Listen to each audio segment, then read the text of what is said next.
नमस्कार. मी आज बनवते पावभाजी.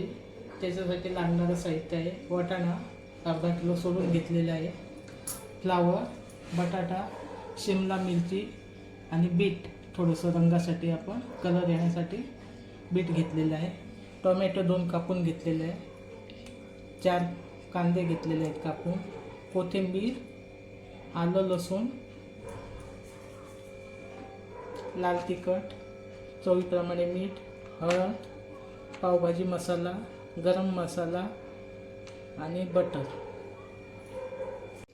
आता आपण हे सगळं कुकरमध्ये टाकून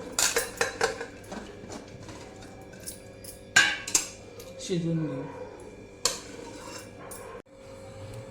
आपण आता हे कुकरमध्ये शिजवून घेणार आहे. वाटाणा, बटाटा, शिमला मिरची सगळं, आणि हे आता टोमॅटो कापलेला आहे त्याची प्युरी करून घेणार आहे, आणि याची कांदा आणि लसूण आलं पेस्ट करणार आहे. हे बघा, आता पावभाजीसाठी आपण मसाल्यासाठी हे कोथिंबीर, आलं आणि लसूण पेस्ट करून घेतलेली आहे. ही कांद्याची प्युरी करून घेतलेली आहे मिक्सरमध्ये, आणि टोमॅटोची प्युरी करून घेतलेली आहे.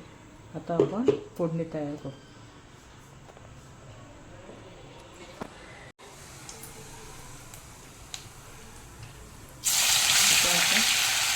कांदा लसूण पेस्ट टाकली,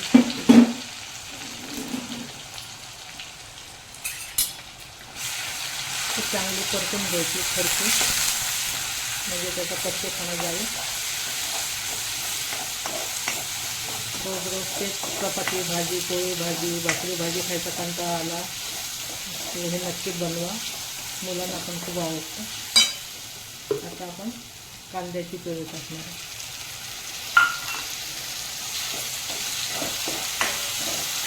मला प्युरी करायची नसली तर बारीक कांदा कापला तरी चालेल, तर मी प्युरी करून घ्यायची असते. चांगलं भाजून घ्यायचं आपण.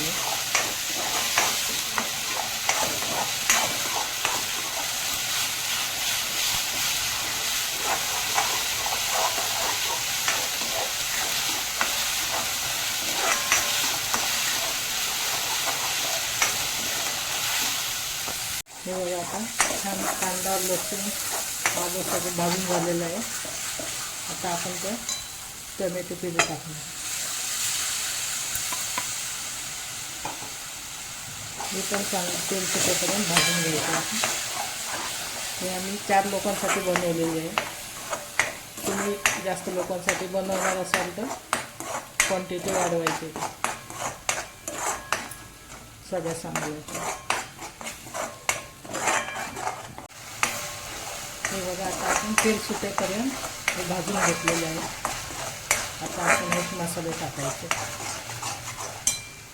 लाल तिखट आपल्याला चवीनुसार, म्हणजे जेवढं आपल्याला तिखट लागेल तेवढं.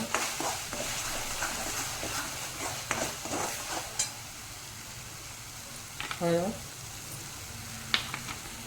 मी गरम मसाला टाकते थोडासा आमच्याकडचं, आणि चवीप्रमाणे तुम्ही मीठ टाका नंतर.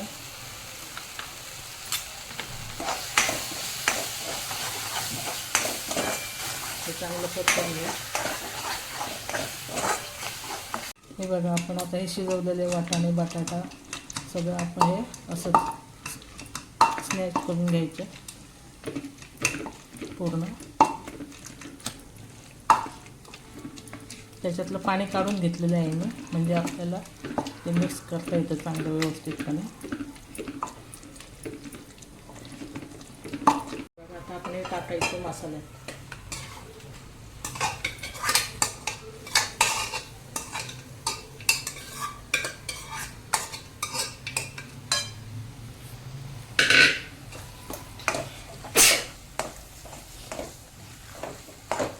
पूर्ण परतून घ्यायचं करून संपूर्ण.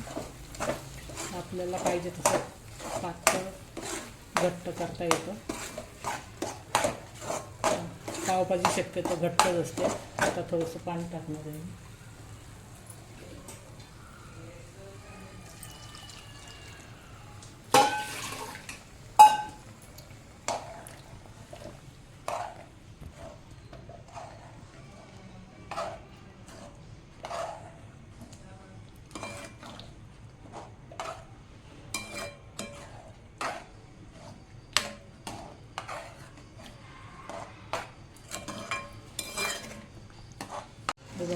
आपली पावभाजी तयार झालेली आहे. आता वरून आपण पावभाजी मसाला टाकायचा.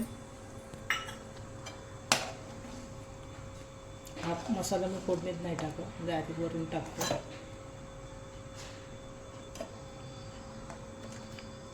मिक्स करून घ्यायचं चांगलं. आता वरून बटर टाकायचं आणि थोडीशी कोथिंबीर. आपली पावभाजी तयार आहे. ही बघा, अशी आमची पावभाजी तयार आहे. तुम्ही पण नक्की करून बघा आणि मला कमेंटमध्ये नक्की कळवा कशी झालेली.